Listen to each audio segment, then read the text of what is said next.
Thank you, Mr. Chairman, and I too want to welcome all of you for being a part of this hearing this morning.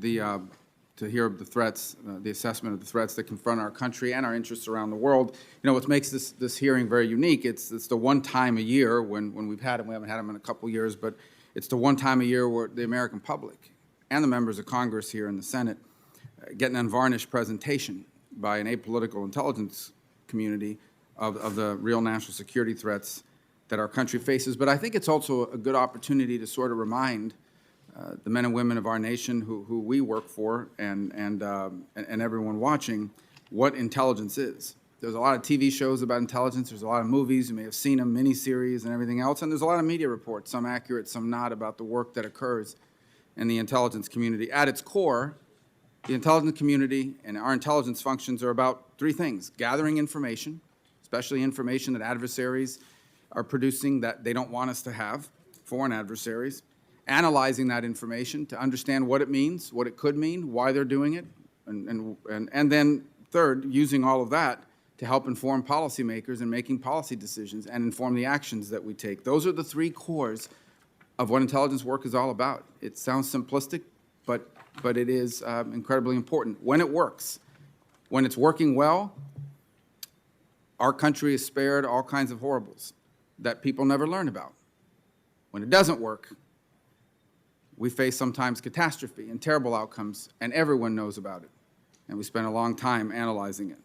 Our job here on this side of the room is to provide oversight into how you're doing that job, how well you're doing these things, and also to provide you the resources and the authorities and otherwise other things that you might need in order to do those things well. And it's that view that I hope we can hear about what it is we can do to be helpful in that endeavor, obviously in the closed session especially, but here in the open one as well. As far as the threats are concerned, again, not to be overly simplistic, but I would venture to guess that 90-something%, if not more, of our threats can be tracked to one of five things: China, Russia, Iran, North Korea, or global terrorism. Those five sources comprise a substantial percentage of all the challenges we face in our foreign policy, sometimes in our domestic policy, and certainly in economics and geopolitics. A rapidly evolving technology has helped our country tremendously. It's helped the work you do, it's helped the work we do in public policy.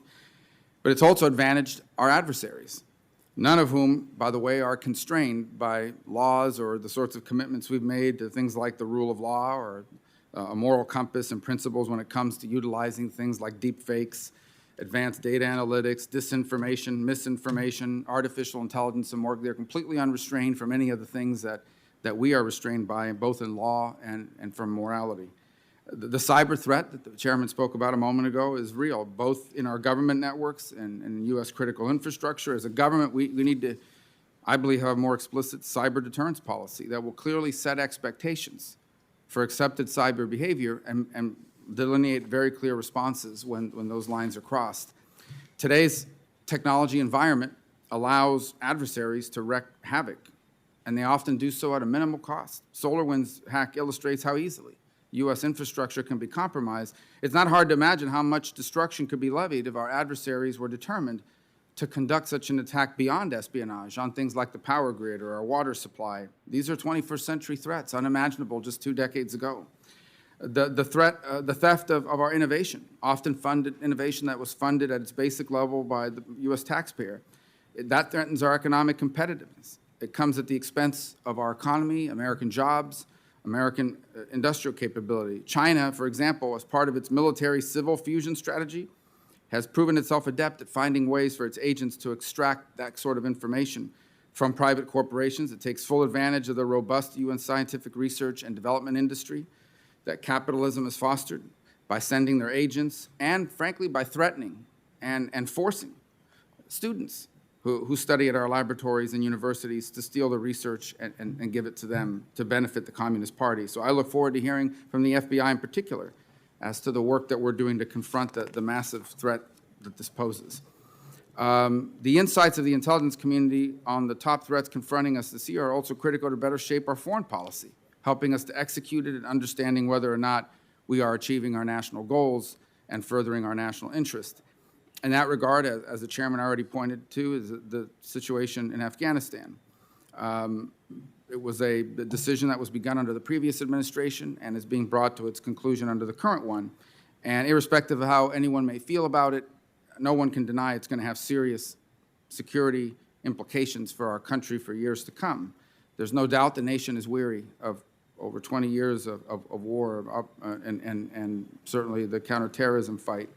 I think it's important to acknowledge two things. The first is that there's the very real possibility that in the very near future, sadly, tragically, in a heartbreaking way, the Taliban will regain control of all or substantial portions of Afghanistan, and that means terrible things for all those people living in that country, but particularly for women and girls.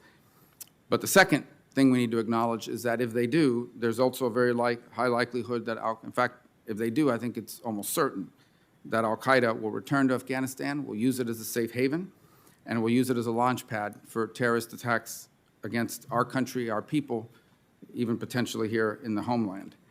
And so I think it's important for us to say, you know, if you look at this year's annual threat assessment, you collectively say, despite leadership losses, terrorist groups have shown great resiliency and are taking advantage of ungoverned areas to rebuild. And that is now, given the status quo today. Imagine when that sustained pressure is no longer in place. You go on to assess that ISIS and al-Qaeda remain the greatest Sunni terrorist threats to U.S. interests overseas, that they also seek to conduct attacks inside the United States, although sustained U.S. and allied counterterrorism pressure has broadly degraded their capability to do so. I think it's important, obviously in the closed session, but here in the public session to the extent possible, to hear not just about the risk that the lack of sustained pressure now poses to our future, but what it would mean in particular to potential attacks on the homeland.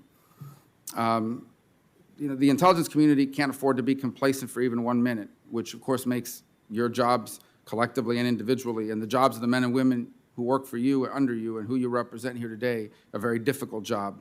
The stakes, this is not an exaggeration, are often literally life and death, and it's not often that you get to appear in public so the American people can get a sense of how important your work is, even though because of the nature of their work, most people will never fully understand how dangerous and important that work can be. As I said at the outset, the intelligence community and the work of our intelligence agencies is depicted in all kinds of ways in the popular culture, in the media, in the darkest recesses of the internet. But the intelligence community that I have come to know through my now 10.5 years on this committee is one that's made up of patriotic, dedicated professionals, some of the finest men and women who serve in our government, and who measure their success and their failure in terms of how many Americans they've kept safe. Many of those Americans who are kept safe and do not even know they've been kept safe and what they've been kept safe from because of the nature of the work that you do. And I hope we will all remember that. I know everyone in this committee does. So again, I thank you. I know we have a lot of work and ground to cover today, and I thank you for your time and your willingness to come here today. It's good to do these hearings once again.